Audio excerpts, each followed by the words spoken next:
So welcome, everyone. The title of this talk is called Advanced Illumination in Unity 5.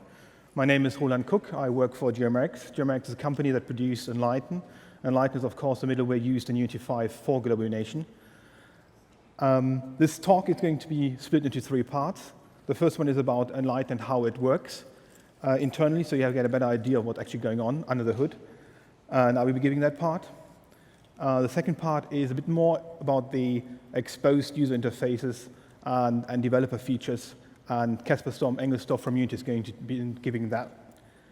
And the last part is from Adam Simonar from N5 Studios about the experience that he gained when developing Pamela.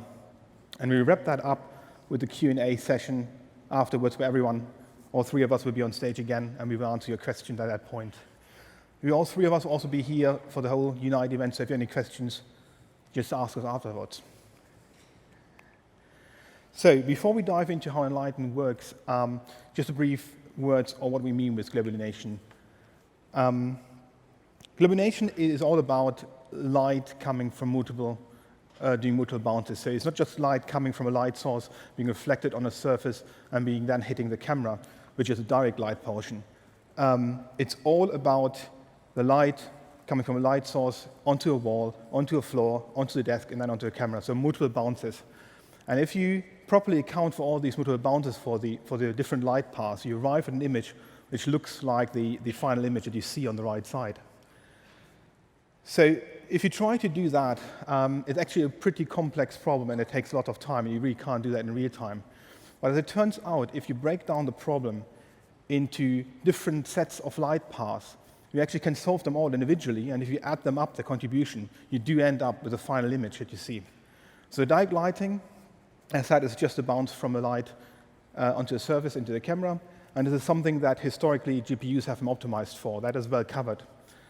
Specular reflection is something that can be quite nicely approximated with screen space reflection or cube maps and box reprojection and other bits. So that's also covered.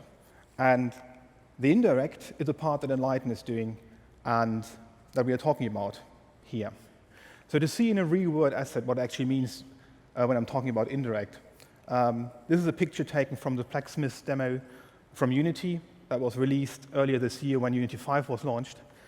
And if I just take away the indirect lighting, I can immediately see that it changes the look of the image completely, and that's definitely something missing in the image. So indirect lighting plays a really important role. And the benefit of Enlighten is that you just don't add the indirect lighting, you actually add it in real time. So you get a really nice workflow in real time, even if you plan to bake afterwards. We have really fast iteration times. Emissive surfaces are fully supported by Enlighten without adding any additional overhead. So they're effectively free. They're even reducing the time of a direct lighting if you don't need to place direct lights anymore. And of course, with the dynamic nature, you're able to do gameplay you weren't able to do before. And Adam is really going to show how that made something possible in Pamela. So how does Enlighten work? I'm not going to go into detail on this one. It's really just there for purely reference to random equation. If you think about the light indeed going through multiple light bounces and the different light passes, the random equation gives us a mathematical background, really what it does. And it breaks down very, very easily into the light that is coming from a surface is the light that is emitted from the surface itself, plus all the light that is coming from around the hemisphere of the point onto the point and then being reflected back. And it turns out this is not just the integral that is costly, it's actually a recursive integral, because the light that is coming onto the point is actually coming from other points in the scene, which themselves receive light from all over the hemisphere. So it's pretty costly to evaluate. And either you spend lots of time, you get noisy output. So to opt to find an easier solution, an easier approximation, you can do two things. First, you can just consider diffuse materials. If you assume your whole scene is just made of diffuse materials, and if you also assume that you're not looking at points, but rather at larger clusters in your scene, this equation becomes simpler and becomes the radiosity equation, but it's, as you can see, it's just a sum sign over those blocks. You don't have the BRDF anymore, which describes the reflections, but you have something called form factors, which are just linear factors, which describe, like, take the value of a cluster, multiply them, and add them together. And the recursive nature is still present in the equation. But because we can store the light values per cluster, we can actually do it as an iterative approach. We can basically do one bound at a time. That is exactly what Enlighten is doing. So there was a lot of math on the last few slides and a lot of explanation. So let's go through this by example. If I have a simple scene with a plane as a floor and a plane as a wall and a cube on there, and I assume that my clusters are roughly the size of the sides of a cube, I end up with something like on the right side of my clusters. And what Enlighten is now doing is, for each pixel I want to know what light it receives, in the pre-compute stage, it simply casts rays into the scene and figures out what it sees. So if you look at the pixel X, it pretty much sees the whole of the front side of the cube labeled D. So that cluster is seen fully. But because the cluster doesn't fully cover the hemisphere, only a fraction of that factor is being accounted for. So we note down a factor of 0.2 for the D cluster. It sees from the wall, it only sees 3 of the 4 clusters because one is shadowed by the cube. And of those 3 clusters, it only sees part of them because they are, again, shadowed by the cube. So we get different form factors by just knowing how many of the rays hit those clusters and note them down. And then at runtime, the only thing that we need to do is we need to figure out what light these clusters have and then do the really simple sum you see on the right side. So let's do it with an example. Let's assume that we have a flashlight pointing at the front side of the cube. Let's assume that the front side of the cube is actually red. What will happen is that we will get a certain bounce onto the pixel, and that is hopefully visible as a slightly darker red tone on the floor. If your spotlight wouldn't be focused on the side of the cube, but rather be a bit more spread, we might end up with the same color on the pixel. If you would have a painted wall with red, green, and blue bits, which just align with the clusters, we get a mixed color on the pixel, which I'm not sure it's quite visible, actually has a slight green tint to it because the form factor for the green part of the wall, that is the B cluster, is actually slightly larger than the other ones. So this is really all that is happening inside of Enlighten. So let's walk through the process of our pre-compute when you hit bake in Unity, what happens step by step, and go through what that means. I kind of talked about clusters as a unit where we store bits and pieces of information in Enlighten. And this is the clustering in Enlighten is only depending on the geometry. It's only depending on the vertices and the normals. But we do calculate the form factors and the visibility per pixel. So the pixels are basically completely depending on your inputs, that is on your chart UVs, on your UV charts and on your UVs that you pass in. And the most important thing about this is that we store the information per pixel. We store form factors per pixel. We do the summing per pixel. So the runtime cost and the runtime performance are both depending on the number of pixels you have. The pre-compute time is also depending on the number of pixels you have, because the more pixels you have, the more rays we have to cast per pixel to calculate the form factors. So you want to try to optimize to not have too many, otherwise you have too long pre-compute times and you don't get good runtime performance. And the biggest effect that you can actually have to change the number of pixels is, of course, to change the size of the pixels. The bigger your pixel, the fewer you have of them for your whole scene. We generally recommend that you have pixels around 1 meter in size for a normal human world-sized level, because that is something that just works fine. But it really depends on your level. You should aim for something that just makes sense for your game. And we will see something later on in Casper's slides, what happens if you actually dial it up to the maximum and get really nice, small pixels. There is, other than the pixel size, also another thing that you need to take care of, and that is the input charts, the UVs that you pass into Enlighten. So let's take an example. If you have another wall and a floor, I like those, and you have a picture frame on the wall, and when you pass that into Unity and you tag the preserve UVs checkbox, Enlighten will not touch the UVs, and you basically get something like this. And what you can see is that all the different input charts, all the different bits and pieces that are basically the product of a normal natural modeling workflow, and then the resulting charts look like that. You can see that Enlighten leaves them and wastes quite a lot of pixels on just getting every tiny bit of chart some space in the UV layout. Part of that is based on the fact that every chart is at least 4 by 4 pixels in size. So there's always something that is wasting effort if you have just too many small charts. And Enlighten, so you should only tick the preserve UVs checkbox if you really have well-altered UVs with not too many charts. And if you untick that one, Enlighten will use an algorithm that we call the auto UVs, which will actually try to optimize your scene. And what Enlighten will do is it will try to merge different charts by regenerating the UVs by projecting the real-world geometry onto a plane. And it will only do so if the real-world geometry of your charts is not further away from that plane than a given threshold. So if I choose a sensible threshold for the scene, which happened to be 0.5, I actually get this result. And you can see that the window, the picture frame on the wall is now nicely projected onto the wall. It doesn't have any pixels in itself anymore. So it won't appear in the radiosity computation anymore. But it's such a small detail, it wouldn't really have helped anyhow. And you can see on the right side in the chart preview that you have a really gained quite a bit of efficiency by having far less pixels than before. I said this is a threshold of 0.5. If you increase the threshold to 2, you will see that we compress even more and project even more bits and pieces together. So now we have the whole wall section is now one chart. Ideally, you should aim to have the threshold which leaves the details and the bits and pieces of your level as separate bits that you want to have different light values from, but otherwise compress all the details.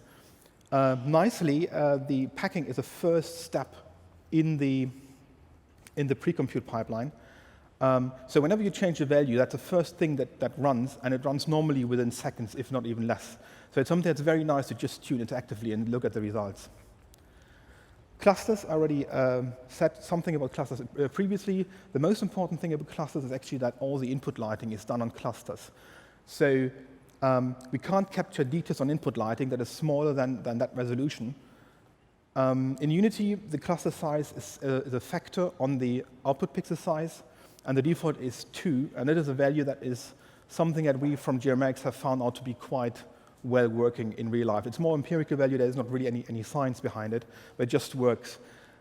And Unity 5.3, which is currently in alpha, actually includes a cluster view, and you can see it on the right side, which shows you what a cluster looks like for Enlighten. So this is the normal cluster view, and it also includes something called the lit clusters view, where you can see the input lighting of Enlighten in the cluster view. And you can see it, for example, you see the cube there with a spotlight just touching the corner of the top of the cube. And you can see that, of course, for Enlighten, because it only thinks in clusters, the whole top of the cluster is grayish. So any finer detail on the top of the cube is basically lost, but in this case, it wouldn't really matter, so everything is fine.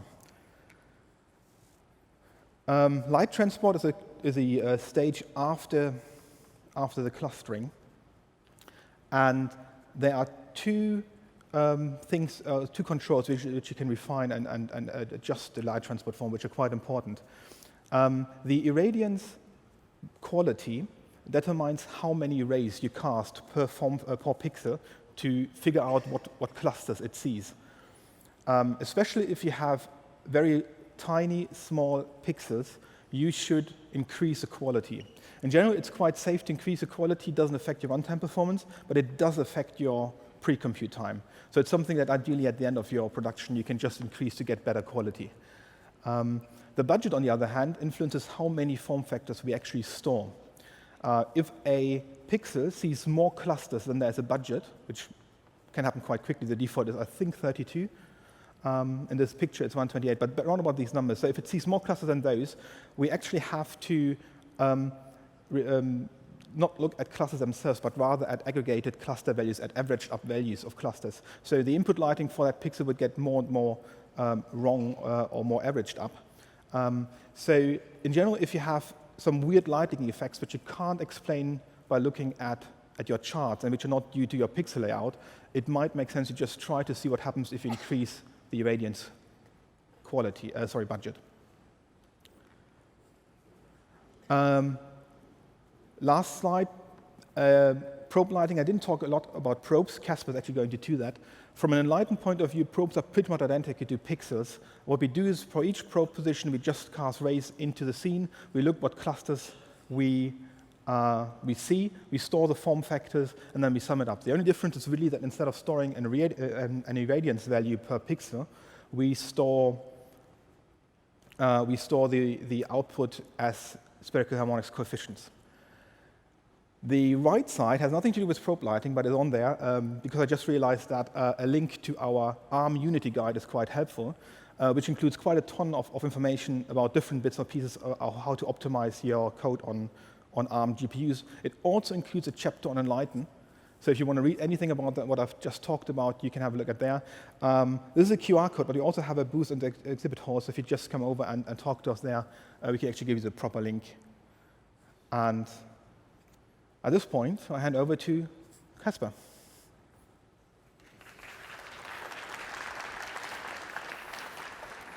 Hello. Thank you, Roland. Hello, everyone. My name is Casper, and I'm from the Unity office in Copenhagen, in Denmark. And I'm here to talk about the Enlighten integration, how we integrated in Unity, and some of the useful features we have today, and what's coming next. I'm part of the Enlighten team, or Global Illumination team, as we call it in Copenhagen, and we work on primarily Enlighten, but also lighting, light probes, shadows, reflection probes. And Unity 5 was the first version of Unity to include Enlighten support, and we've been improving it ever since. We use it for baking both the static light maps and also for updating light probes and real-time light maps in the player.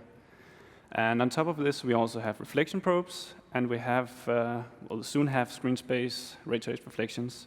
And all these systems can be combined, which means you can either go fully baked, or you can combine it with real-time GI, or that can be real-time light maps, real-time light probes, and reflections.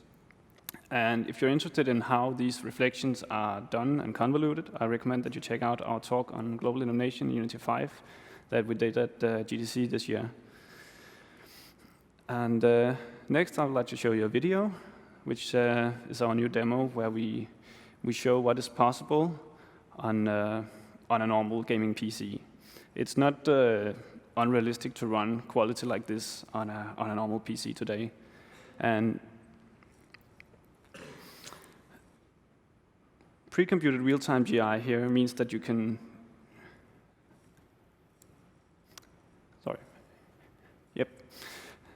So it means that you can change the lighting that is fed into Enlighten, and the real-time GI output updates on the fly.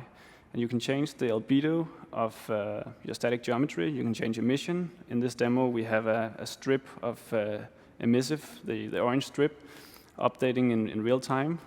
So you can customize this completely by using something that we call the shader metapass, which I'll cover in detail later, and also the environment from the lighting environment from the Sky Dome is updated like the rest of the lighting, because we pass it into Enlighten, and it updates the GI just like you would expect.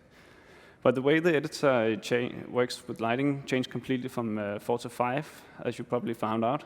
And we now based this workflow on hashing and caching files. So we compute the hash of all the inputs that affect the global illumination solution. That's your geometry, the lights, environment lighting, materials, shaders, textures, and so on. And we split this lighting pipeline into many stages, and each stage can have multiple jobs running. Each job takes the combined hash of all the inputs that it uses and computes what it needs to do and writes out a file with the name of the hash. And it writes this into the GI cache, which is where we combine all this data. And because we have all these jobs that are completely separate. We can go wide and run on a lot of CPU cores, and it's also very robust because we have a well-defined input and a well-defined output. So if we kill the editor or the external job process that runs the baking jobs, we can just pick up where we left off, or you can pause the bake and come back to it later, and it will just work. And we don't need to dirty the scene like we had to in Unity 4 because it's all stored elsewhere. It's not inside your scene anymore. And we have two modes. We have the auto mode, where you, once you're done with marking up your geometry, you can iterate really quickly on lighting using the real-time GI. Every time you change something, we just recompute it and display it immediately. Or we have the on-demand mode, where you hit the bake button, and we build the light map snapshot and save it in your asset folder. All the lighting is set up in the lighting window, which is where we gathered all the settings in 5. And this is where you assign the light map parameters, and this controls the overall quality of lighting in your scene. So you should we have some defaults, but you should really make a default that suits your scene and set that as a default. This is also, for instance, if you have the size, the size of Boston, you want to go really low resolution in the real time, because it costs performance when you scale up with the number of pixels. But if you have a tiny level, maybe the size of a single room, you can really crank it up. And the easiest way to do this is to control it through the light map parameters. You can also set it on a specific object if you want to fine-tune it. For instance, if you want to adjust the radiance quality that Roland mentioned. So you just go to the Object tab and you assign a new parameter to that specific object. We have 3 different modes available for light mapping, and that's both for baked and real-time outputs. And Enlighten outputs this to us, and there's a quality versus performance trade-off that you need to think about. And by quality, I don't mean the resolution, but the effects that you can get from the light maps that are typically not present, which is normal mapping and view-dependent lighting. But the performance trade-off is that you get higher shading complexity and you get a higher memory usage when you increase the quality. We have the classic non-directional light map mode, which is just a single light map, and we assume that all the lighting is coming from the hemisphere. It's purely diffuse. So your objects will appear flat because we don't use the normal map, even if you are using a normal map material and you don't get any specular. You can, of course, apply real-time lighting with specular on top, but for mobile, you usually have to settle with this. But you can also try our directional specular mode, which adds a secondary light map that stores the incoming dominant lighting direction and a factor that describes how much light in the first light map is the result of light coming from that dominant light direction. The rest of the lighting is assumed to come from the entire hemisphere, so again, purely diffuse, but you get lighting, you get normal map materials, but you don't get any specular here. The directional specular mode, however, does, and it allows for full shading because we still have 2 light maps, but this time we store the incoming intensity for the indirect part, and this allows us to run the full BIDF evaluation that we normally use for real time, also on the indirect light. And this is, of course, expensive to decode, and we use 4 times the amount of memory bandwidth because we have to do more texture lookups. But it has a really nice output. You can't really see that that these barrels are actually static light mapped. So here's another another feature that we added for 5, which is the shader meta pass. The way the object looks is defined by its shader. So in Unity 3 and 4, we had this static mapping from material properties to light map material properties. So you could do most things, but it was basically hard-coded because we had some naming conventions, we had some tags, we had some strings. So the material was supposed to have a special name, and we would light map it. But in Unity 5, you can do albedo and emissive that we render through a special meta shader pass that is actually a real shader pass running on the GPU in light map space. And you can completely customize how the emissive and albedo surface that we pass into Enlighten looks. You can control GI without actually affecting the normal or the ordinary rendering loops. So you can, for instance, do procedural effects. And now I would like to show you a video of how this looks. So the albedo on the floor here is produced by the built-in metapass, which is in all shaders. And you can see that if I change the albedo, the bounce lighting changes accordingly. But if I change my material to be using a custom metapass shader where I decouple this, I can change the bounce lighting without actually affecting the real-time lighting. And to the left, you can see how the albedo texture looks from Enlighten's point of view. And because it's a custom shader, I've added a different texture lookup and a different color here. So you can see now I'm assigning a texture, and this is the low-resolution version that Enlighten sees. So you can really make really interesting effects and really fine-tune your bounce lighting without having to compromise on the other shaders that you're using in your project. So for 5.2, we have a new feature available. When you make streaming levels, the preferred way is to build these smaller scenes and then load them additively. And we added support for baking of GI data. It can both be static or real-time GI, and then you can load them additively. So you have the choice of either baking your scenes separately or together. So when we bake them separately, we would merge the Enlighten data when we load it. And because you bake them separately, baked shadow from level A will not cast a baked shadow into level B. And bounce lighting will not be able to go between the levels because they don't know about each other. But you can also bake all the levels together. Then you get baked shadows casting from one level to the other. You get bounce lighting, and you get this grid of light probes that encompasses all the levels. Currently, only the first level's light probes is used, and this is something we would like to improve in future builds. So you need to take care when doing light probes and separately baked levels. But you can drop by, ask the experts if you have more questions about this. So when you bake all the levels together, we write out a light map snapshot for each of these levels, and we make sure that all the levels are isolated, so all the objects get put into separate atlases. You don't really have to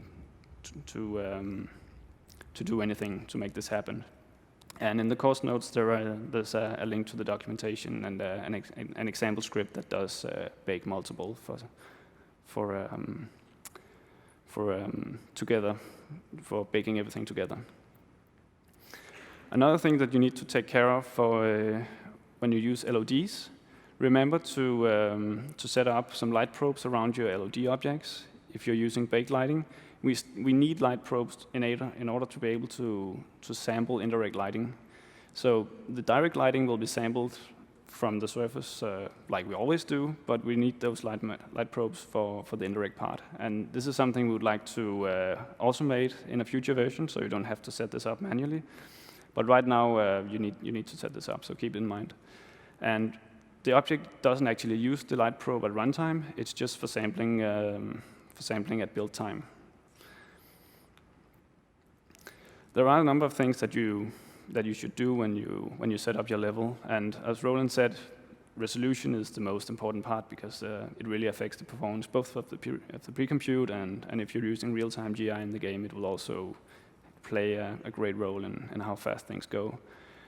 You can use the metapass to make really interesting effects, but if you have a constant color, make sure to use the dynamic GI.setEmissive API because it's a lot faster. It doesn't do rendering on the GPU and doesn't do the readback from GPU to CPU memory. So it's a lot faster. And of course, you have all these. You have this great feature of emissive being basically a free area light. So use that and save on the real-time lights.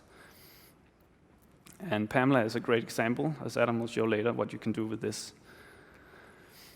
We also have this thing called the bake tag in our light map parameters. If you want to force a group of objects to be in the same atlas, you can set a bake tag. It's not something you need to do for multi-scene baking because we do that for you already. But if you see on the left here, I have all the objects in the same atlas because they have the same bake tag. On the right here, I have an object that I gave a different bake tag, and it gets put into its own light map atlas. Another thing that affects performance quite a lot is is light probes, because you can save on both pre-compute and light map space by assigning small objects to be lit by light probes. Light probes is just a point in space where we sample lighting, and a small object will not really have a great deal of variation in the indirect lighting because it's so small. So uncheck the light map static on small objects and make them just use light probes. This will make your pre-compute faster. It will make light transport faster. You'll just have an easier time. And again, Adam will show you how much you can get away with in this department. Remember, the light probes are just point in space where we calculate lighting, and this cloud of points is tetrahedralized, which means we make a spatial interpolation structure, and it's really nice for sampling because it's a very clean approach. But make sure that when you visualize it, like you see on the right here, that you should avoid long, thin tetrahedra because they're expensive for us to look up, and interpolation is much nicer when you have a well-formed tetrahedra like on the left. Finally, we have completed our upgrade to Enlighten 3, which we're very excited about. So Enlighten 2.22 was used in Unity 5.2, and in 5.3, which is in beta soon, you can get Enlighten 3.2, and we've seen some nice improvements in the performance of the clustering phases and light transport. And we intend to add support for the new features that Enlighten 3 provides once we have stabilized our Enlighten 3 upgrade. The new features that you can do is real-time transparency, so you can remove objects, and the real-time GI will update accordingly. So you can do doors, you can destroy stuff. It's really cool. And we have new improved cube map sampling with better quality, so we don't actually have to render the scene 6 times to upgrade a cube map. Terrain baking will also be a lot faster because there's a specific API so we can tag which objects are height fields. And light probe encoding is also improved, and we'll get L2 probes soon. And then we have probe-lit objects that can be emitters. So even if you have an object that is lit by light probes, you can actually emit light into the GI solution using this. So it's all very exciting, and we're looking forward to this. It's been a pleasure presenting to you today, and I'd like to welcome Adam Similar from Enlighten Studios, who's going to talk about his game Pamela.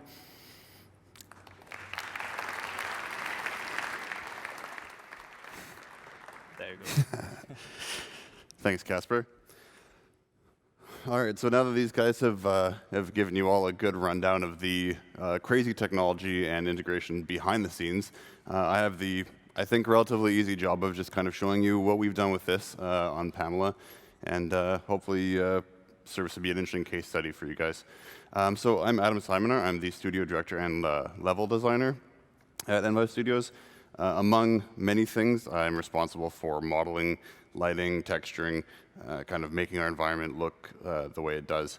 And obviously, Enlighten is a huge part behind that. A little bit of background. Envive, some of you might be familiar. Envive in the past has also done architectural visualization in Unity. So, of course, that was with static baking back in the day, Unity 4.5, this kind of thing. But even then, lighting was a big part of what we've done. Am I on the wrong? Oh my goodness, I'm on the wrong slide. All right, there we go. Anyway, so lighting's always been an important part of what we've done, and Enlighten just adds to that tool set. So I'm going to go through some of the things that I think are the most notable aspects that Enlighten allows us to achieve with our game. So light and form. What I'm talking about with this point is the kind of the art style and the workflow that having this kind of lighting technology allows you to pursue. So as you can see, we have a lot of very clean materials, very kind of sterile. This kind of thing we can't really hide behind like grunge all over the place. This kind of stuff. The lighting is very much an integral part of how the environment looks. Like you can see here, the bounce lighting coming up onto the ceiling. The light is as important as the textures are in the scene. So without Enlighten, without the ability to do this in real time, you can imagine that the overall visual style would suffer substantially, and it would be really impossible to achieve these kind of results in a real-time scenario. Day and night. So games have been doing day and night transitions for a long time. This is not necessarily a new idea. One thing that's a bit different about Pamela is we're doing a day and night transition, or our environment has day and night transitions completely real time. But most of our environments are interior spaces. So doing a day and night transition in interior space can be quite difficult because generally the lighting is almost exclusively indirect, right? You have lighting coming in through a window, this kind of thing. So you can't really rely on kind of just changing your skybox and sort of achieving, realistic results without doing like a big light map traditionally. And now, of course, with Enlighten, we're actually able to do all this very nicely in real time. One other thing I want to mention with this movie you're seeing here is these emissive tubes you can see at the top of the environment here. We have this strip that's changing from blue to orange. So that's, as the guys were talking about, that's using the real-time emissive material capabilities in Enlighten, and that's changing color. That's changing the color of the GI that it's setting out, and it's helping us to achieve a very nice different mood between day and night. And the last thing I want to talk about here is player-controlled lighting. So, let me go back here. Oh, there we go. Is player-controlled lighting. So one of the gameplay elements of Pamela is we actually allow the player to turn on and off the lights to be kind of maintaining the power of the city as they're kind of exploring and playing the game. And in this video you're seeing here, all of this light being turned on, that's all being done through just dynamic emissive materials. It's extremely powerful. It's a really nice workflow as an artist because you can simply assign these materials throughout your level onto these like light strips, and those can just be turned on and off very easily, and you can get this really nice convincing GI that's going to propagate throughout the whole environment. So it's got a ton of benefits. Of course, if you're trying to do this sort of thing with point lights or spotlights, you can imagine you'd need probably hundreds of them all along here, and it would be really expensive, and it's going to be a nightmare to kind of deal with and work with. So it's worked really well for us, and I think it'd be pretty useful for just about everybody. So I want to just throw up a quick kind of before and after picture here. So this is, as you saw earlier, some of the blacksmith shots. This is without any dynamic GI. This is just reflection probes and direct lighting. So very dark, obviously, not looking very realistic or inviting. And then after. So this is with Enlighten. All the objects inside of here are being lit with light probes. So that's all that GI is propagating down to all these objects and really kind of tying the whole scene together, making it feel very, very, very, very kind of believable. It feels like sunset. You get the warmth of the sun coming in, and it just feels kind of correct, which is the great part about Enlighten. So I'm going to go through some of our kind of tips and best practices that we've kind of found from working with the system. I'm going to start with our modeling process. So you want to be, for the 3D artists in the audience, as you're modeling, you want to be kind of consciously thinking what's going to be static, what's going to be light probe lit. Obviously, you want to be setting as few things as static as possible. Not trying to reduce your game's visual fidelity, but you just want to be realistic that, for example, this little box here on the stage, these little speakers, these kind of things are not going to be static. So just be very consciously aware of, this is static, this is not static. And generally, only large architectural elements are going to be set as static. So the floors, the walls, this kind of stuff, and anything that you need to emit light into your scene. Like in this example here, the green light tubes. Even though they're quite small, they do cast light into the scene, so they're important to be set as static. I usually use a naming convention for this, underscore like LMS, under all of your objects, so you can quickly set them as light map static when they're in Unity. And yeah, in general, like I said, you want to be using light probes for as many things as you can. This is going to be a bit different for each game because everyone's working with a different scale, but you want to be constantly thinking about this as you're going. So some performance tips for objects that need to be you want to be updating their emission at runtime. As Casper said earlier, I just want to reiterate this point again. You want to be using dynamic gi.setEmissive rather than the generic update materials function, which is much more expensive. We learned this the hard way when we were first working with Enlighten. The only downside of using the dynamic GI set emissive is it only allows you to set a flat color. So you can have something set as basically like black for off versus white for on, or red for on, or what have you. But generally speaking, we found that's kind of all right. Usually you kind of just need one solid color that you're setting. So one of the most expensive parts about Enlighten is updating the materials and the lighting. So as a general note, you want to try to keep as few lights as dynamic GI. You want to have as few lights affecting your dynamic GI as possible. For example, like an enemy flashlight probably doesn't need to affect dynamic GI. It might look a bit better if it does, but it can be expensive given that flashlight's going to be also moving around all the time. You have other things happening in your other part of the level. This kind of stuff can start to add up. So again, it's going to depend on your game, but you don't want to just kind of arbitrarily set every light as affecting GI just because it looks better.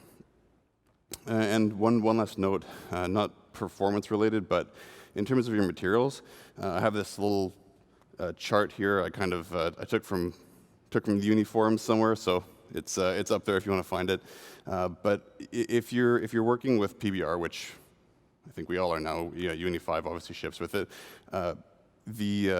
The physically based ranges are kind of a known thing, right? So if you look at this chart, we have the bottom part there where it's really dark, and the top part there where it's really, really bright. You can see that the non-metals never go past 50, right, on the sRGB range. So you want to stick with this range for a couple reasons, but specifically to do with Enlighten, if you have your material too dark like that or too bright, it's going to actually produce unrealistic results in your GI, which can kind of undermine the correctness of the system. So it's just a general note. The lighting window has already been gone over quite a bit in depth by Casper, so I'm not going to dive quite as deep in here. The main thing I want to talk about is just the real-time resolution that you're using. This is really important. This is going to basically determine your game's overall kind of fidelity of the lighting and also the performance overhead you're going to be looking at. So this is, again, going to be totally different for every game. I would say that using values beyond 10 is probably the most extreme you could ever use, depending on, unless you're doing something that's literally a bedroom and that's kind of your game. For example, we're using a value of 2, sometimes even lower. Could be 1 or even less in some other areas. And that's usually a good balance between like quality and performance. Of course, it looks better the more you put, but then you're going to be waiting for hours and hours for your pre-computes, and your performance is going to suffer as well. In terms of resolution as well, if you're quickly iterating, you're importing new pieces of geometry, this kind of thing, I usually set the resolution down to about 0.05-ish for quick iterations. I find that's kind of a good value that will still give you like a nice idea of what your lighting's going to look like, but you'll be waiting maybe like a minute or two versus potentially an hour to see what it looks like. So that time savings obviously is no small thing when you're doing level design. And one last note on the lighting window, I find usually indirect intensity and bounce boost are kind of better to be left alone because they're global modifiers, so you can sort of increase it, but that's going to increase it for every single light, every single material. And I find usually it's better to kind of just change that per light, right? You can maybe change your sun to have a bit more bounce intensity, but you wouldn't necessarily want that on every single light in your scene. Directional modes, again, this has already been kind of covered. We're using the directional specular mode. It looks really great. Obviously, you get nice little specular highlights, a nice normal map detail. It is quite expensive, and it's definitely the most prone of the 3 to artifacting, especially if your UVs aren't set up correctly. So you can't necessarily see that in this screenshot here. I'm not going to go and try to find a million little bugs and put them on screen in front of you guys. But as you're working, if you want to be using directional specular, obviously you should be using that throughout your whole process to make sure that if there are these little artifacts that come up because your resolution perhaps is set too low, just be aware of that, and you may have to work a little bit extra on your UV layout to avoid that. So the visualization modes, there's more than these, but these are the kind of the few ones that I find as an artist to be particularly useful. So our albedo pass is basically showing us how Enlighten sees our scene. So it's dumbing down all that nice texture information you have, and it's kind of spitting out like gray, brown, green, whatever. So what's useful about this is depending on what kind of scene you're working with, you can see how much of your data is actually being retained by Enlighten and how much is getting thrown away, and whether or not you're losing details which you think are important. Maybe you have like these little red, polka dots on your floor or something that you want to be, casting GI into your scene. That might be a situation where you might want to be using the meta pass that the Casper mentioned to kind of get those details to read. Emissive is fairly straightforward, similar to albedo. It's showing you what emissive materials Enlighten is seeing. Again, very helpful to kind of diagnose, make sure that all of your emissive details are actually being picked up and seen by Enlighten. And my personal favorite is the irradiance pass. So this is showing you all of the indirect lighting, whether it's from emissive materials or from direct lights. So this is kind of the output, I guess, of, it's a bit more complicated than that, but this is the sort of the output of Enlighten. Which is really helpful because no matter what you're doing, whether you're using a lot of emissive materials, whether you're just using like a sun and a skybox, you want to be able to understand exactly what Enlighten is doing for your scene. So here we can see it's got some nice purple lighting. We have these orange strips as well, which are casting light into the scene. And when you look between the irradiance and the final frame, you can see where the light is coming from. Obviously in the final frame we have reflection probes, we have materials, we have all other kind of stuff going on. So the irradiance pass is helpful because you can see just the raw output of Enlighten without all of that other stuff going on to kind of, to confuse you and muddle the result. And I just want to leave you guys with a couple different screenshots from throughout our environment. As you can see in all these areas, Enlighten is playing a huge role, right? You could use kind of like one generic skybox probe for this environment and it would look sort of okay. But it's not going to even come close to accurately depicting the way that light would really be bouncing around these scenes, like the red in that store in the middle one there, and these nice little pod lights in the bottom image as well. And that brings me to the end. So hopefully that's been a useful look at the way we've been using this technology so far. We're learning all the time, and I by no means would consider myself a master of the technology, but hopefully it was helpful. If you'd like to hear more about Pamela, a quick shout out, I'm doing a talk tomorrow morning at 11:30, so if you're interested, you can check that out as well. And thank you for your time.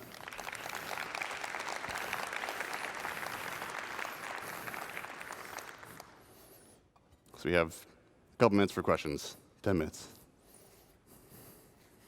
So I think we have microphones in the main corridor, so just step to that one.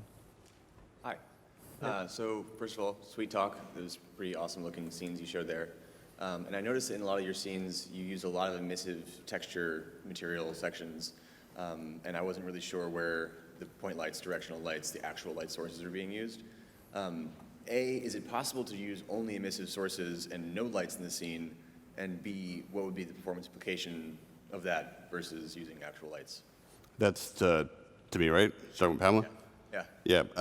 So in general, actually, all the scenes that I showed there were just lit by the sun and emissive materials. So there actually were no point lights or spotlights anywhere used in those scenes.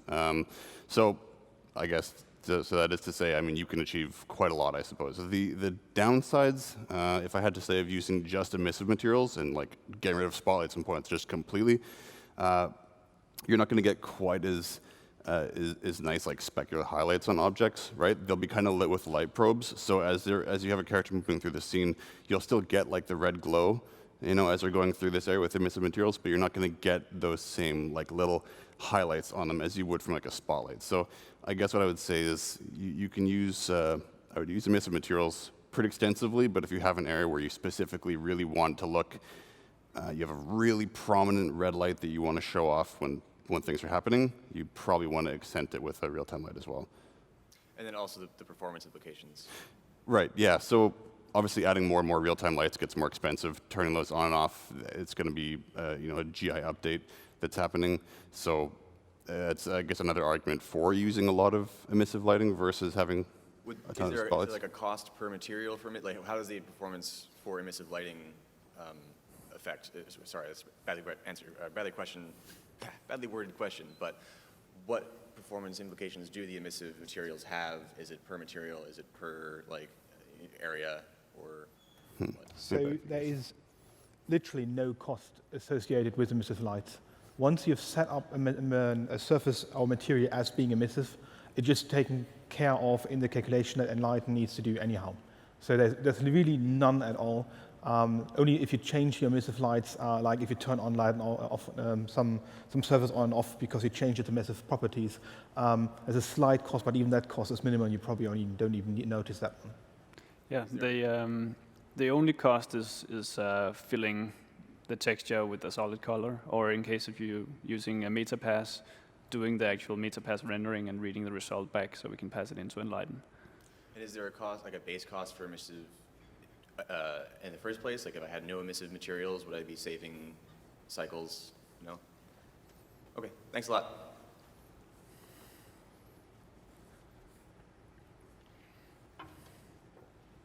Hey guys, thanks for the talk. I just had one quick question. Is there ever going to be the ability to access the sun object through scripting?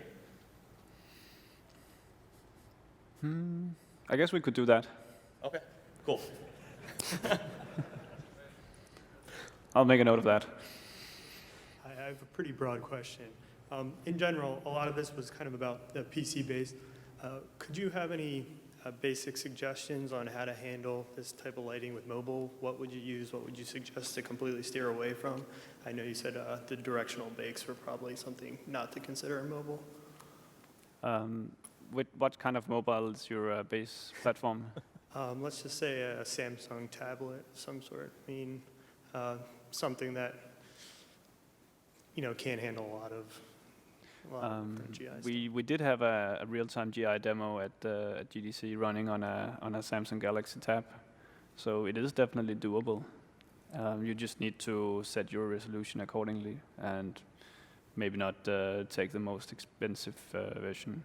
Some really low-end devices can't do the directional specular mode. Okay.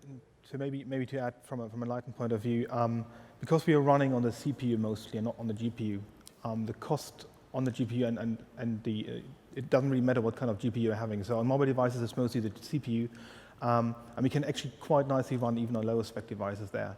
So it is the direct lighting cost that's critical, which is not really the part of Enlighten. So emissive surfaces, if you're working more on mobile, emissive surfaces become more and more interesting. Great, yeah, that's very helpful, thank you. Are there any kind of loud? Are there any examples that are designed for beginners for global, to understand global illumination, where to put in light probes, best practices and so forth for dynamic object versus static, all these things together, like in super simple, simplified world, if you would. The Unity documentation and manual is a good place to start for light probes. We have documentation in place on how to place it for your objects, and we also have a guide on how to do global illumination. And I highly encourage you to also check out the ARM guide that Roland mentioned, because it shows you how to set up things. Perfect. Thank you. Yeah, you should check out the ARM booth, because they have this cool little controller that's where the link is on. What is it a controller for? I think it's for mobile, of course. Of course.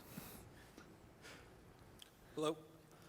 In the Pamela presentation, you mentioned something about when you're using directional specular and your UV charts for your light map UVs aren't set up correctly, you'll get some sort of waviness in the baked lights. Could you go into a little bit more detail on that and how you would go about fixing it? Sure. It can be a little bit situational, depend on the situation, depending on your resolution you're using. Of course, as you have like a higher resolution, these artifacts are going to become less and less likely.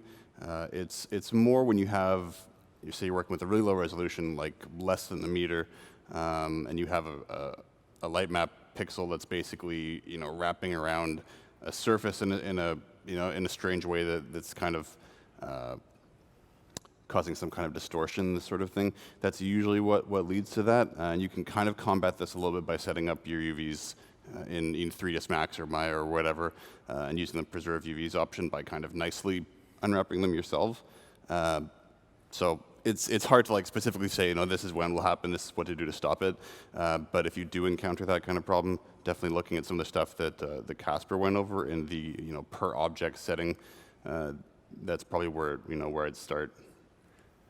Can I add some insights on that?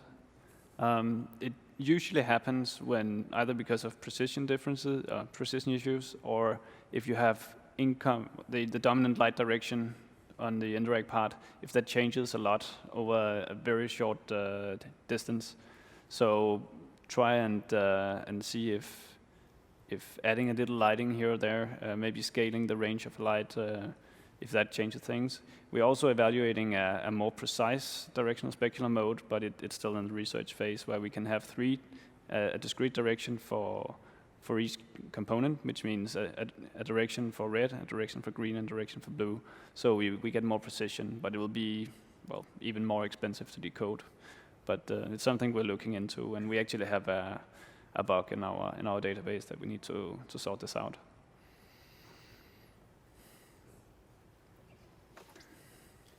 Hey, thanks for the talk.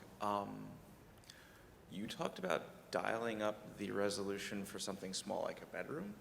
What about the opposite direction? What if you had a 5K by 5K area, like a city? You generally want to work with a pretty small resolution at that point. At that scale, you would actually definitely want to be using the light map streaming that Casper mentioned. It's either that or you're basically going to have to be using an extremely low resolution, which, depending on what you're doing, can actually work all right sometimes if you're using like light probes for your buildings. I don't know what, the exact use case you're talking about, but so you have like your ground that's light map static and your buildings are like actually using light probes because it's a smaller, more like SimCity kind of view that could work. Yeah, and cut up the ground so you don't have a 5K by 5K plane, because then that plane will depend on everything that you put on top of it, which means that lighting calculations will be more expensive compared to if you do more localized chunks with certain houses in one end of the map, not suddenly affecting one in the other end of the map. Thank you. Hi. Do you have suggestions for creating firelight or candlelight with emissive textures? You could. So if you're looking to do something like a fire, like flickering, kind of that's like changing the environment around it, you could do that through. I probably wouldn't suggest this. Any of these guys could pipe in too, but you'd have to essentially, but in my mind, you'd have to kind of be almost randomizing the emission value between like reds and oranges and yellows really quickly, like at every second it'd be like changing like that, which you could do that. I don't know if that would be any cheaper than using a point light to just do the same thing though. One important thing to see is that you probably want to have a relight there as well to have the change really quickly, and then have the emissive or the bounce just being picked up by Enlighten be possibly a bit slower. I'm not sure. Can we actually handle invisible geometry yet with UNT? So yeah, Enlighten. We can.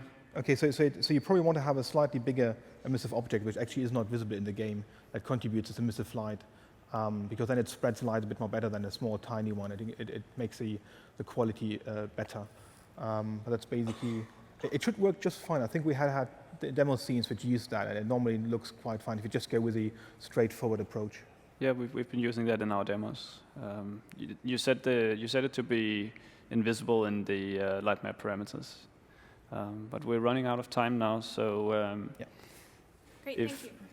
So if you have any other questions, yes, Joy. Yeah. So you can come to the Ask the Experts area, and after the talk, and me and the rest of the Global Illumination team is present there, and I guess you guys will also stick around for a bit. Yeah, we'll be here at Unite. So we'll be happy to answer all your questions if you have any more questions. So just drop by and we'll have a chat. Thanks. Thank you.